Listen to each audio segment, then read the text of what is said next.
Now, learn the bass catching secrets of the Bassmaster Tournament Trail Pros. Coming next on the Bassmasters, right here on TNN Outdoors. Fantastic. You're leading the tournament. For a while. Well, you got yourself a great catch. What lure are you using mostly not to catch those fish? Well, I'll tell you, it's all I can, Ray, and it was an underwater lure. All my life, I've been holding a little one. Woo! I don't think this one needs to be in there. The second biggest fish, I caught it on about my 5th cast. Deep water. Deep enough. And You need to be throwing a crankbait off the bank in about 18 inches of water. No deeper, no shallower. 18 inches, a shad wrap in a shad pattern with a blue back. Sounds good. I made it all up. I have no idea how to catch fish here, ladies and gentlemen. I just got lucky. But luck rules. Go Grandma.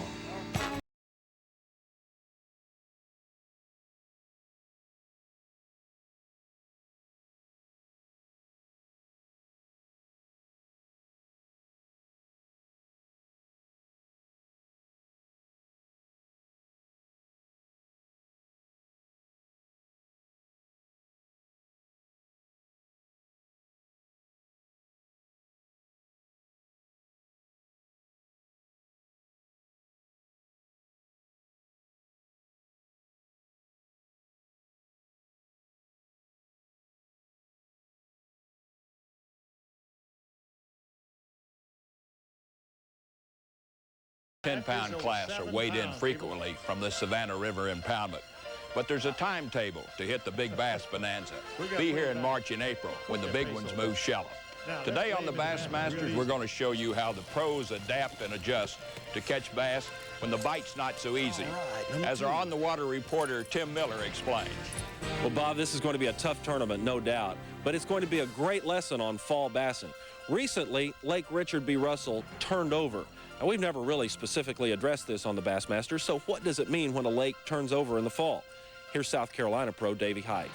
In the summertime, the bottom of the lake is the comfort zone. And when it starts cooling off in the fall of the year, and then when winter comes, the surface of the water will get cooler than the bottom. And the lake turns over. That's what they call that in the fish. When it's doing that, the fish will come up and suspend. They'll be in that comfort zone, which will be up off the bottom. Once they get out there, until they get grouped up when it gets a little colder, then they're just everywhere, you know. Not everywhere, but so spread out that they're real tough to catch. If it was a little colder or warmer, it'd be a lot better tournament. You know, it's just right in between. You know, the lake has just turned over, and the fish, you know, are getting ready to go into, you know, wintertime patterns, but there's one. They're not there yet. A number of the other pros that we've talked to also agree that the bass have not grouped up like they will for their final winter pattern. Here's Georgia pro Tom Mann Jr. It dropped the water temperature about 10 degrees, and normally that first front you have in the fall, it takes the fish about a week to, you know, kind of acclimate and get back going again. They're really caught up right now. Most of these fish are suspended. They're caught up between being shallow and deep.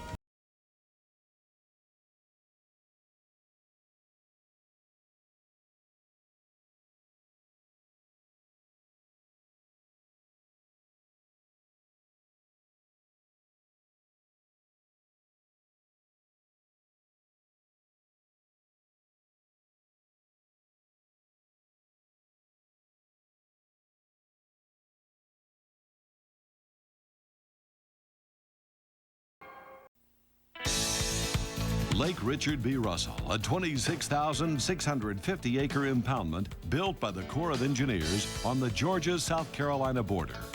Sandwiched between the larger lakes Hartwell and Clarks Hill, this 30-mile-long reservoir is almost unknown to bass anglers outside the area.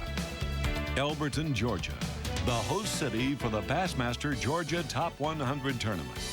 Perhaps better known than the nearby lake, Elberton is the granite capital of the world, and the granite industry is far-reaching. Over 2 million cubic feet of blue-gray granite is quarried annually, and the value of Granite products shipped exceeds $140 million. Each year, over 200,000 Granite monuments, markers, or mausoleums are manufactured here. The story of their transformation from rough granite deposits to beautifully finished memorials and the unique history of the industry is told by the Elberton Granite Museum and Exhibit. For information, contact the Elberton Granite Association, P.O. Box 640, Elberton, Georgia, 30635. 2 words, remote and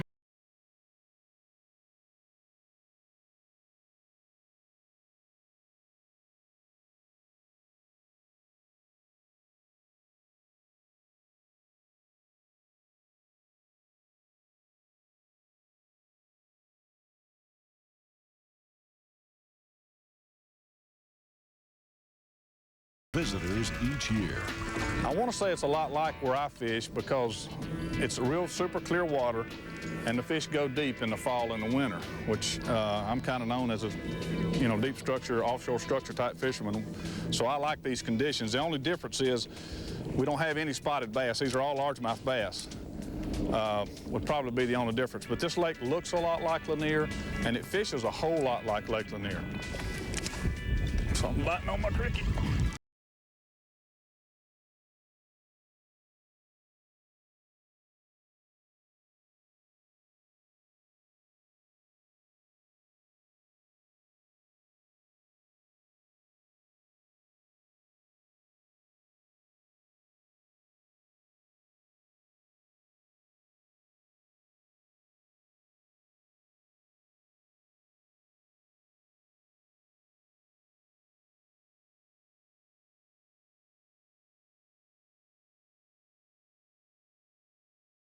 It's a nice quality Richard B. Russell bass, about 2 1/4, I'd say. Basically, Tom's fishing a Carolina-rigged 5-inch straight-tail worm, but there's a brand new innovation with his sinker. This is a polymer. As you can see, that's rubber. It has a brass insert or brass core, but it also rattles. And you can hear that it's a low-frequency rattle. They've spent a lot of money in research, and they found out that bass do not like the loud glass rattles that we've traditionally used for years. They like a low-frequency rattle, more like what a crawfish imitating feeding on the bottom. Just a little click. That's what attracts a bass more than a big noise, especially when you're finesse fishing on the bottom. With a, like a Carolina rig or a Texas rig. And this is a 3/4 ounce. I'm catching these fish out of about 30 and 35 foot of water. I'm gonna make a cast out here. What I'm doing, I'm fishing a big flat that drops off. We're sitting right now, you can see on the flasher right there, in 30 feet of water, but I'm casting in about 38. And right on that edge, there's a lot of standing timber. And that's right where the fish have been coming from. What I'm doing is when I drag this Carolina rig over the top of one of those trees or one of those big stumps, I think the fish are up off the bottom in that structure. As soon as I come over the structure, I let it fall vertically straight back down, and almost every time, that's where I get my bite. So I'm almost sure they're coming out of those trees and going down, following the bait down. Good fish. You want to lift them for them?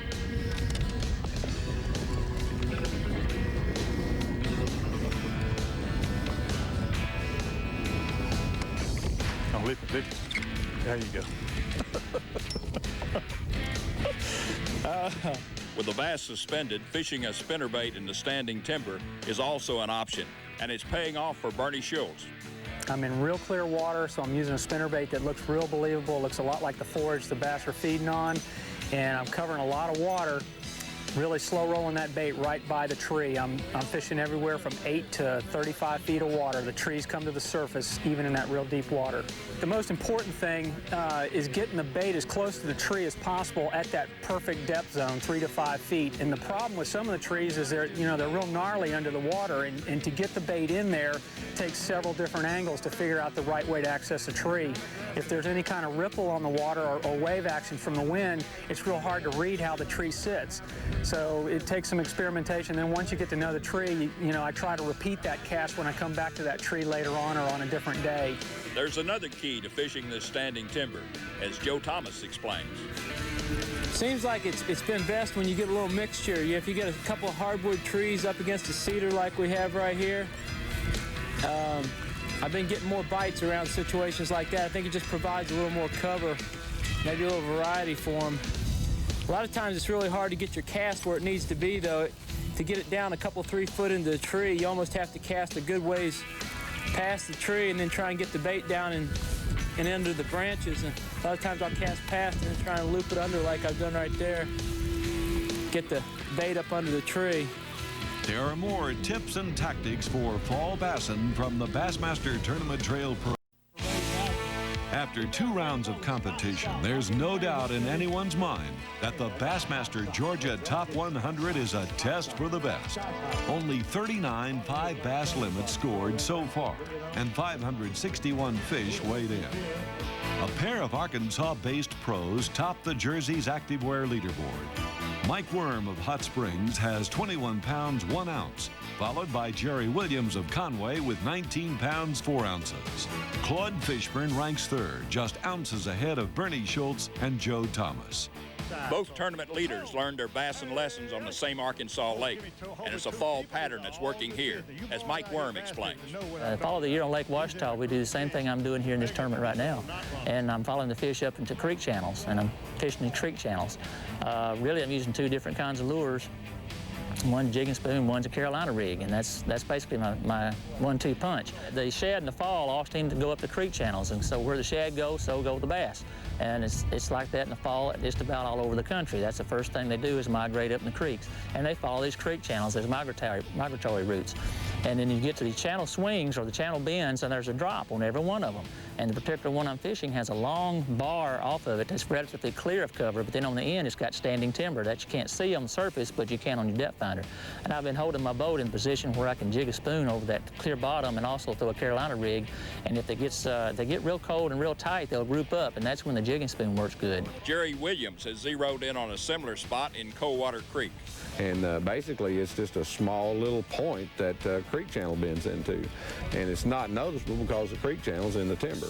And the point is flat and bare, and there's nothing, no structure on it. They're holding on just bare sand, I think it is. The fish are moving up on it, feeding and moving off. They were there the first day, you know, not real big fish, but 2-pound fish. And today the little ones were there. The big ones didn't move up. I think they were trying to move up as we was leaving. So just have to go out tomorrow morning and hopefully there'll be some fish on that. But I'm going to stay there all day if I don't get a bite. The final round of the Georgia Top 100.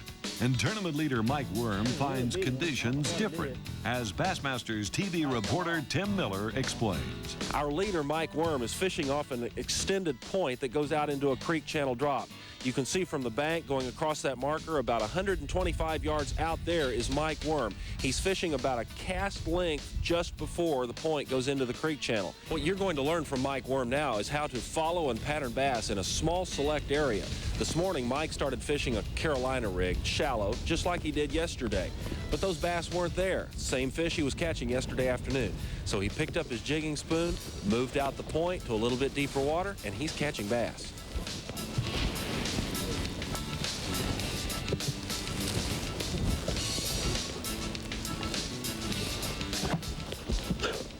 It's cold out here today. The wind is blowing out of the north at 15 to 25 miles an hour. Sky is partly cloudy. Fishing is going to be a grind.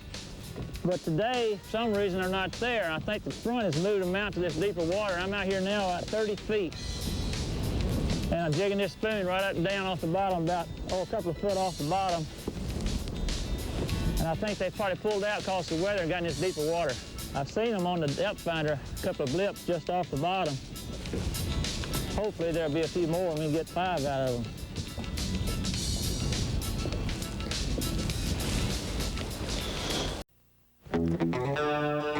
Jerry Williams has located a key structure in this creek, a flat point next to the deeper channel.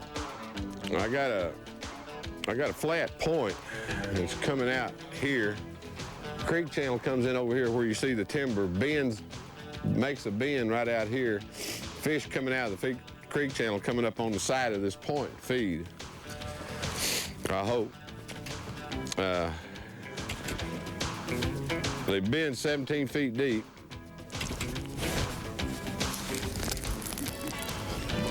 There's one. Look out. Just back off. That's a good start. There's a good chance Mike WURM has located the bass bunched up. Holding over the spot in open water is the trick. I'm lining up my spot using my depth finder and of course the tree's on the bank. I'm lining up that post and that tree. That's where I've caught the last two, so that's where we're going to kind of hang around here for a minute. They're not real aggressive taking this spoon though. Lots of times when you're jig fishing or jigging a spoon like this, they're aggressive and they'll thump it real hard. If you jerk it up off the bottom, it'll just jerk your rod down when they hit it hard. But these fish are just barely taking the spoon. There's one. What it's imitating is a crippled or a dying shad, and you know, in the cold weather, cold water really affects shad and they get stunned almost. Yeah. Yeah. And that's what it's representing, and that's what the fish are keying on. Never mind. Never mind. Jerry Williams is using the same spoon jigging technique. It's a cotton cordell spoon, 3/4 ounce. I'm trying to make it look like a dying shad. But it's his partner, Jim Guy, in the back of the boat who's getting the bites now. The amateur anglers are paired with the pros, but fish in their own division. There's a $20,000 Ranger OMC bass rig going to the winning amateur. And there's no better way to pick up some bass and know-how. For sure, Buzz Merritt has been listening to Mike WURM's seminar on spoon jigging. Oh, I need that one. If I could snare wearing that one, I better drift back a little bit. Mike WURM is covering every inch of this point, every piece of cover, everything he can do to try to find that fifth fish. There's one.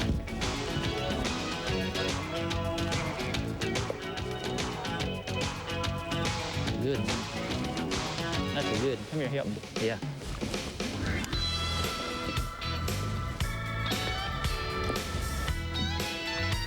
Don't come off, baby. Don't come off.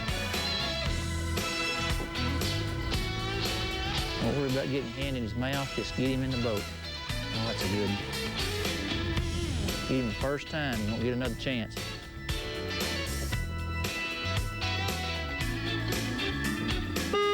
Get him. All right. Yeah. Horn scared you, did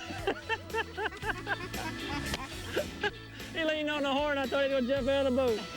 Mike WURM's traveled the Bassmaster tournament trail for 6 years. He's been in the limelight, but never the spotlight. This time, however, he's the star of the show. He's won it, folks. He won it. 10 pounds, 2 ounces. He won it all. Woo! Congratulations, man. I am so proud of you. Well, that's the story. Mike WURM with 31 pounds, 3 ounces, the Georgia Top 100 winner, worth $45,000, and he earned it. Mike weighed in a 5 bass limit each day, and so did Wu Daves, who jumped from 6th place to claim runner-up honors. Claude FISHBURNE ranks 3rd, followed by Dion Hibden and Bernie Schultz. Jerry Williams slips to 8th place. His hot spot cooled off today. In the amateur division, Buzz Merritt, with 3 bass from the back of Mike WURM's boat, wins it. His 3-day total, 11 pounds, 5 ounces. Just get him in the boat. Oh, that's a good one. Get him the first time, you won't get another chance. Right now, it's time for the Pros Pointer, the tournament champion's winning tip. Brought to you by Wrangler Rugged Wear. Yeah. Geared for the outdoors. Today I utilized a jigging spoon in winning this tournament here in Elberton. A jigging spoon is a very deadly weapon in the fall when bass are migrating up the creeks following the schools of shad as they migrate. You vertical jig it below the boat in deep water. When I get in water up to 30 feet, I like to use a 1/2 ounce. It's got a nice flutter to it. If I get over 30 feet, though, I'll go to a 3/4 ounce spoon so I can feel it better as it gets in the deeper water. At certain times, you might want to use a different colored spoon, or you might want to use a different size. The different size can come into play when the shad that the bass are chasing are the smaller size shad than the big spoons. Another tip I like to use that really gives your spoon more action is a split ring. A split ring on the eye of this jigging spoon will give it more freedom as it's bouncing off the bottom and give it a lot more flutter as it's falling down. With a jigging spoon, you don't really need to make a long cast because you're vertical jigging. A long cast with a spoon just does nothing but help hang you up. So you use just a vertical cast. You just kind of flip it out and let it sink to the bottom. And you're going to vertical jig this thing. So I'm letting it free fall to the bottom. Now, that's all you need to do to impart action on this lure is to jerk it a quick snap up with your wrist to give you all the action to that jigging spoon that you need. You can do it with either hand. It's pretty easy to do. I like to keep my thumb on the line so I can increase my feel of the line. All your jigging spoon bites will come on the drop of the spoon as it's falling back toward the... Next week, the Bassmaster Tournament Trail moves upriver to Lake Hartwell for the Georgia Bassmaster Invitational. Same river system, same conditions. But if you think it's another spoon jigging tournament, you'd better tune in to find out why not. For the Bassmasters, I'm Bob Cobb. See you all next week, right here on TNN Outdoors. The Bassmasters has been brought to you by Just give me one more. Berkeley Power Bait. Fish bite and won't let go.